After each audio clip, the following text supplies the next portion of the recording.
오늘은 우리 주님께서 부활하신 부활주일입니다. 제가 한번 외칠 때 여러분께서는 아멘으로 화답해 주시면 감사하겠습니다.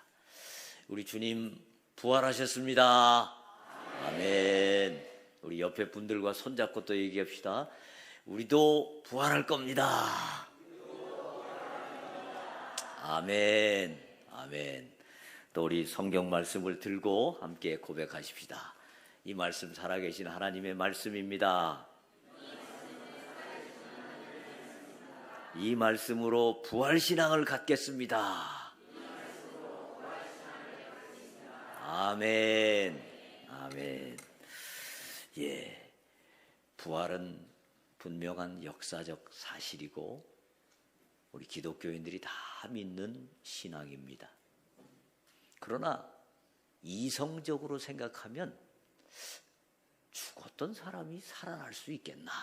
이런 의문이 드는 경우도 있습니다. 심지어 고린도 교회는 교인들 가운데도 부활을 의심하는 사람들이 있었다고 합니다. 그래서 오늘 사도 바울은 고린도전서 15장에 예수님의 부활이 분명한 사실이고 이 부활이 얼마나 중요한 것인가를 자세하게 말씀하고 있습니다. 오늘 본문 15장 12절에 보면 그리스도께서 죽은 자 가운데서 다시 살아나셨다 전파되었거늘 너희 중에서 어떤 사람들은 어찌하여 죽은 자 가운데서 부활이 없다 하느냐.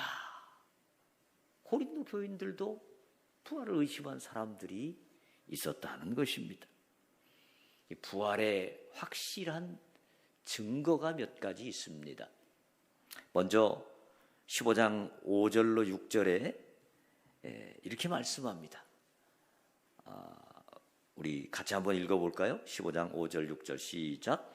게바에게 보이시고 후에 12 제자에게와 그 후에 500여 형제에게 일시에 보이셨나니 그 중에 지금까지 대다수는 살아있고 어떤 사람은 잠들었으며. 아멘.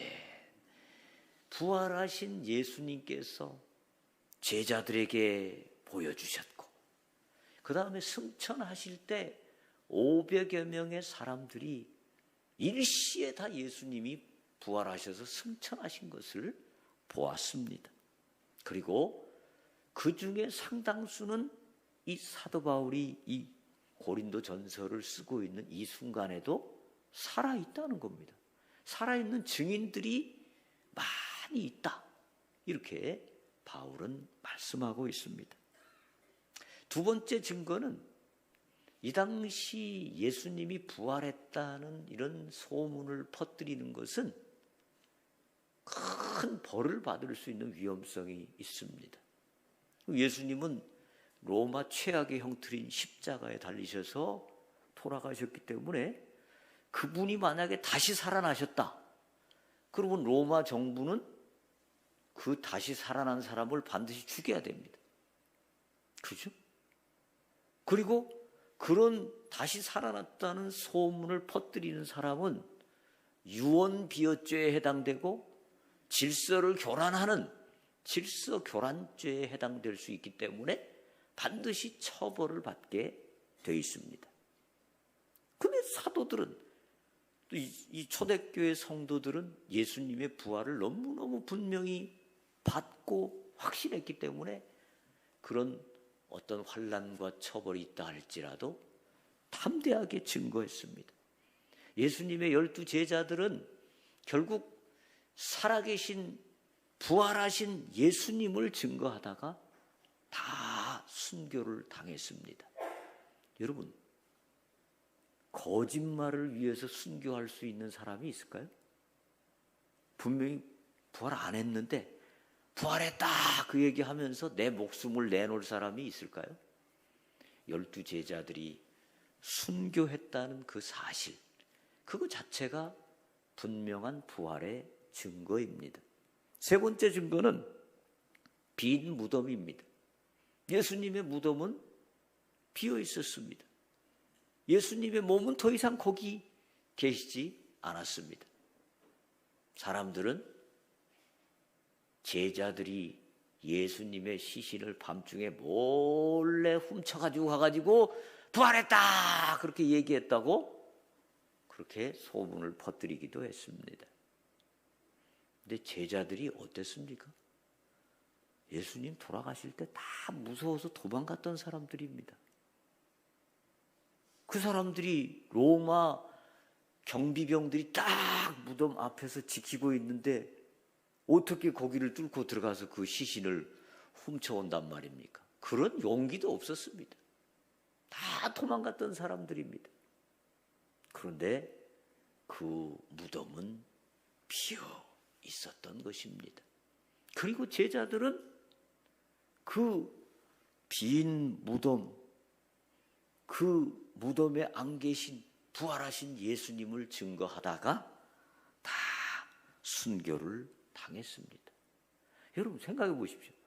제자들이 예수님의 시신을 훔쳐다가 어디다가 숨겨놓고 예수님 부활했다. 그게 말이 돼요? 그러면 제자들이 스스로 자기가 자신이 있을까요? 그 거짓말을 위해서 목숨을 내놓을 정도가 될까요? 안 됩니다. 그렇기 때문에 예수님의 부활은 제자들의 삶을 보아도 이것은 너무너무 분명한 사실이다라는 것을 알 수가 있습니다. 그래서 이 파스칼이라고 하는 학자는 이런 이야기를 했습니다. 우리 여성들이 한번 읽어주실까요? 시작.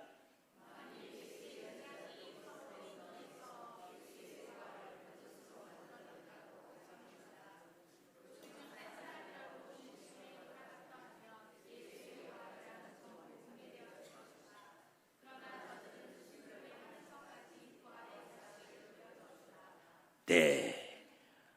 아니, 제자들이 거짓말로 이런 것을 지어냈다면 그건 반드시 탄로가 났을 것이다. 그런데 제자들은 이 사실을 증거하기 위해서 목숨까지 바쳐가면서 순교했다 라는 이 사실 하나만 봐도 부활은 분명한 역사적 사실이다. 이렇게 파스칼도 생각하고 있는 것입니다. 자, 그렇다면 이 부활은 분명한 사실인데 이 부활을 우리가 믿을 때 어떤 능력을 갖게 될까요? 첫째, 부활을 믿는 사람들은 죽음을 이기는 능력을 갖게 됩니다. 오늘 본문 15장 55절 말씀합니다. 사망아 너의 승리가 어디 있느냐? 사망아 내가 쏘는 것이 어디 있느냐? 여기서 쏘는 것이라고 하는 것은 전갈이나 독충 같은 것들이 아주 무서운 독을 쏴가지고 사람에게 치명상을 입히든지 죽도록 만드는 것. 이게 바로 쏘는 것의 의미입니다. 많은 사람들이 사망이 쏘는 독침에 맞아서 결국 죽게 됩니다. 좀 나이가 젊어서 죽느냐, 좀 나이가 더 들어서 죽느냐의 차이뿐이지 결국 모든 사람은 다 죽게 되어 있습니다. 그래서 사람들은 이 죽음을 매우 두려워합니다. 죽지 않기 위해서 온갖 용을 씁니다. 어떻게 하든지 조금 오래 더 살고 싶어서. 그런데요, 왜 죽음이 오느냐? 오늘 본문 15장 56절에는 이렇게 말씀합니다. 사망이 쏘는 것은 죄요, 죄의 권능은 율법이라. 율법에 죄가 기록이 되어 있습니다. 이것이 죄다 이렇게 기록이 되어 있습니다. 그런데 우리가 어느 누구도 율법을 다 지킬 수 없기 때문에 죄는 우리를 향해서 너 이런 죄 지었지, 너 이거 잘못했지, 그러면서 권능을 갖게 된다는 겁니다. 죄가 강한 힘을 갖게 되고 그 죄를 결국 사망이 쏘아서 우리들을 죽게 만든다. 즉 죄가 사람을 사망의 칼에 찔려서 죽도록 만드는, 이게 바로 성경이 말씀하는 죽음의 이유입니다. 그런데 오늘 57절 말씀에는 이렇게 말씀합니다. 우리 주 예수 그리스도로 말미암아 우리에게 승리를 주시는 하나님께 감사하노니. 우린 다 죄 때문에 죽을 수밖에 없는 죄인들인데 우리 주 예수 그리스도로 말미암아 우리가 죄를 이기고 승리할 수 있게 되었다, 이렇게 말씀합니다. 사망은 강력한 능력을 지니고 있기 때문에 모든 사람들은 사망 앞에서 꼼짝 못하고 벌벌벌벌 떨면서 가게 되는데, 예수 그리스도께서 이 죽음을 이기시고 부활하심으로 말미암아 우리는 이제 승리를 얻게 되었다, 이렇게 말씀하고 있습니다. 55절에 사망아 너의 승리가 어디 있느냐, 너의 쏘는 것이 어디 있느냐, 그렇게 말씀하죠. 이건 무엇입니까? 예수님께서 사망을 이기시고 부활하셔서 승리하셨기 때문에 네가 승리했다고? 내가 모든 사람을 다 이겼다고? 아니야. 그렇지 않죠. 내가 쏘는 것 이제 더 이상 의미 없다. 예수 그리스도로 말미암아 승리한 사람들에게는 부활의 능력으로 말미암아 사망을 이기게 된다. 할렐루야. 이것을 오늘 바울은 선포하는 것입니다. 자, 그렇다면 사망을 이긴다고 하는 것은 무엇일까요? 오늘 본문 54절 우리 남성들이 한번 읽어보실까요? 시작. 것이 썩지 아니함을 입고 이 죽을 것이 죽지 아니함을 입을 때에는 사망을 삼키고 이기리라고 기록된 말씀이 이루어지리라. 아멘. 이 썩을 것이 썩지 아니함을 입게 된다는 것입니다. 이 죽을 것이 죽지 아니함을 입게 된다라는 것입니다. 그것이 바로 사망을 이기고 승리하신 주님께서 이루신 일이고 첫 열매가 되셨기 때문에 우리도 이제 그 열매에 동참하게 되는 것입니다. 여러분, 우리가 부활하게 되면 이 죽을 것이 죽지 않는 몸으로 변화되는 겁니다. 이 썩을 것이 썩지 아니할 신령한 몸으로 변화되는 것입니다. 이 땅에 있는 몸은 죽을 몸이고 썩을 몸입니다. 늘 몸이 아픕니다. 고통이 있습니다. 슬픔이 있습니다. 얼마 전에도 집사람이 갑자기 허리하고 옆구리가 아파가지고 일어나지도 못하는 거예요. 저녁에 잠도 못 자고. 그게 인간입니다. 우리 몸은 다 쇠하게 돼 있고 썩어지게 돼 있습니다. 그러나 주님의 부활을 따라서 우리의 몸이 신령한 몸, 썩지 아니할 몸으로 변화될 줄로 믿습니다. 그것에 더 이상 눈물도 없고 슬픔도 없고 고통도 없는 그곳으로 우리는 인도되는 것입니다. 여러분, 이 부활신앙을 가진 시인 롱펠로우는 이렇게 말했습니다. 죽음이란 없다. 죽음은 생명 낙원의 외곽지대에 불과하여 우리가 그 입구를 사망이라 부를 따릅니다. 우리가 갈 천국, 그 외곽이 죽음이라는 것으로 둘러싸여 있는데 그 죽음이라는 입구를 지나가게 되면 우리는 영원한 천국에 이르게 된다는 것입니다. 여러분, 물론 우리는 죽음을 통해서 사랑하는 가족들을 잃게 된다면 너무너무 슬프고 고통스러울 것입니다. 그러나 그것도 잠시입니다. 결국 우리는 다시 주님을 만나게 될 것이고 다시 사랑하는 가족들을 만나게 될 것이고 사랑하는 주님과 함께 영원히 복락을 누리게 될 것입니다.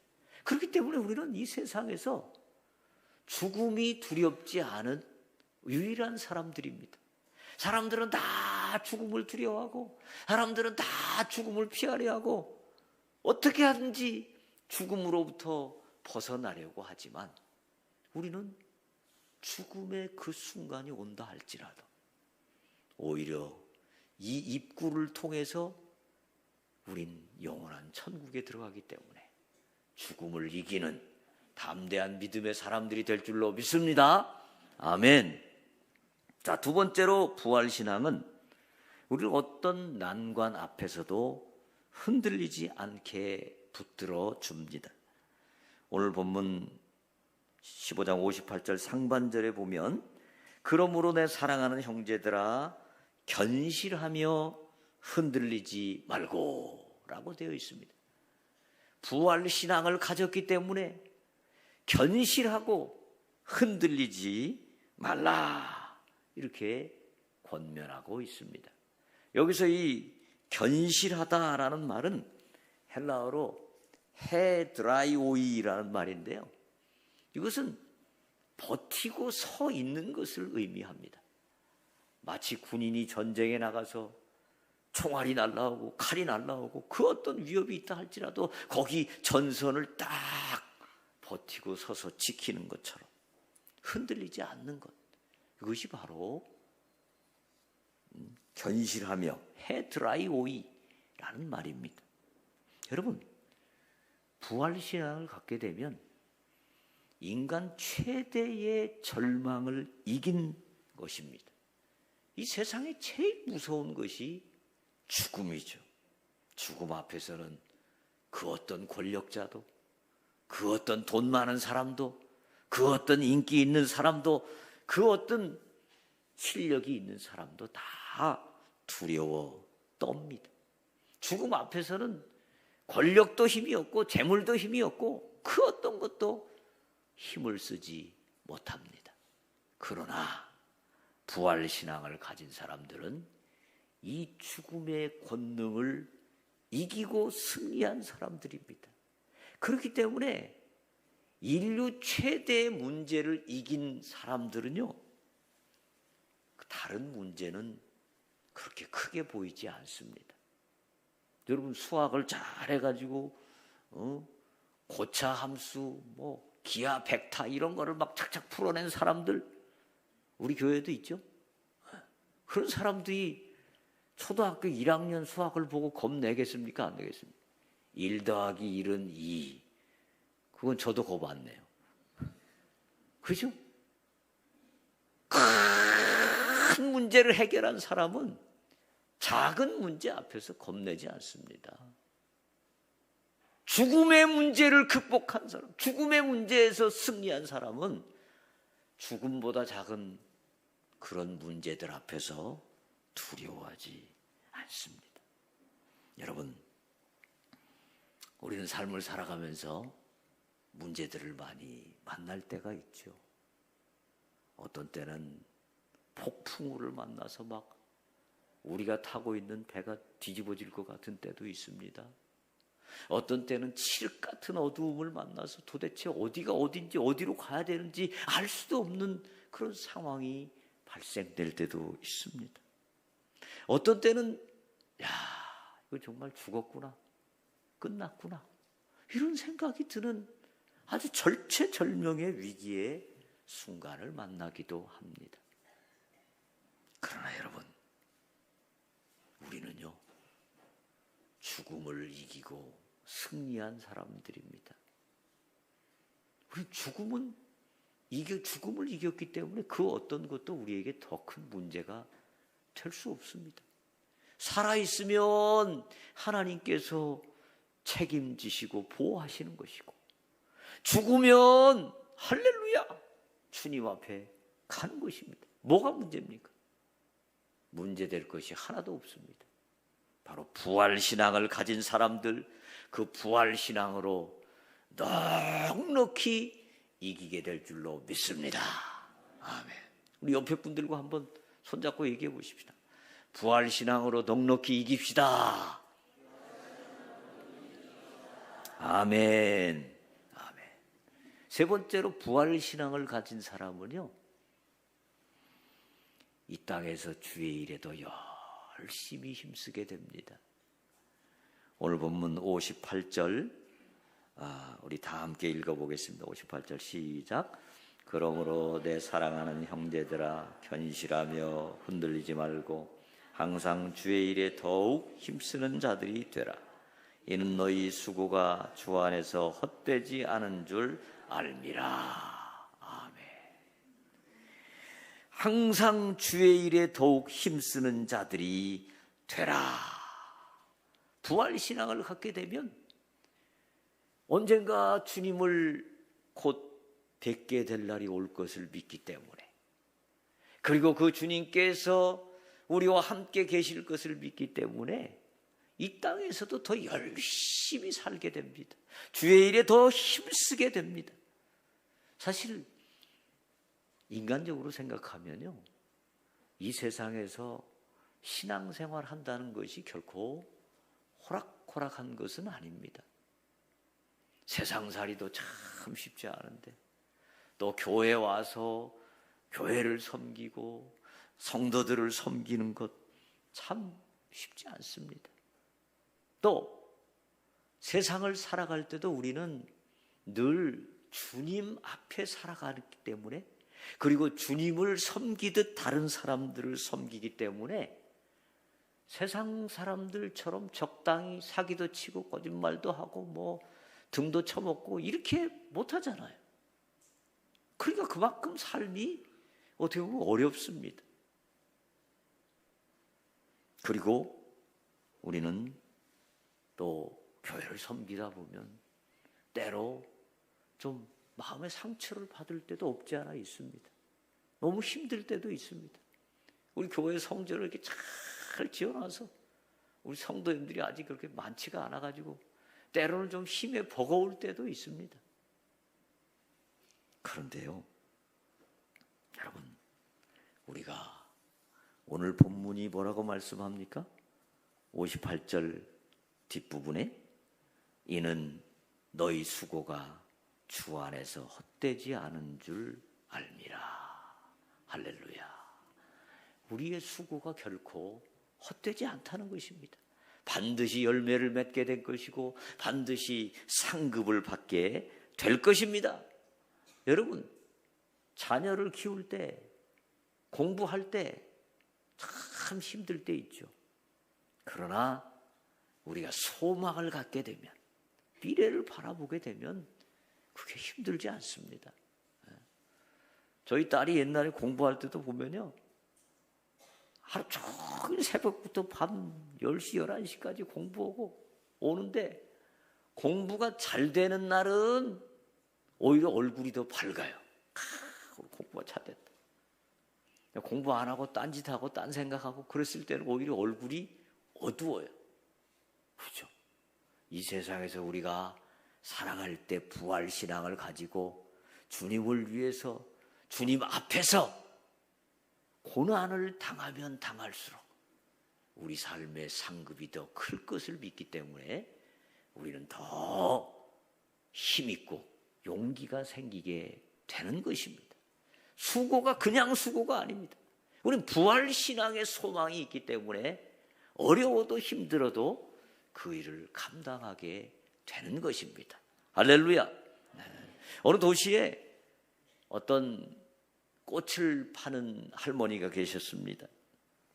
이 할머니는 늘 얼굴에 웃음꽃이 활짝 피고 너무너무 아름답고 밝은 얼굴로 사셨습니다. 어느 단골이 할머니께 물어봤습니다. 할머니는 늘 이렇게 즐거워하시는 것을 보니까 근심 걱정 문제가 하나도 없는 모양입니다. 그랬더니 할머니가 이렇게 대답했습니다. 아니에요. 저도 근심 걱정 문제가 많이 있습니다. 아니 그래도 어떻게 그렇게 얼굴이 밝으시고 행복하십니까? 그러니까 이 할머니가 이렇게 대답을 했습니다. 저는 3일의 비밀을 가지고 있습니다. 네? 3일의 비밀이 뭡니까? 네, 저는 문제가 생길 때마다 그 문제를 하나님께 아뢰고 하나님께 맡겨드리고 3일을 기다립니다.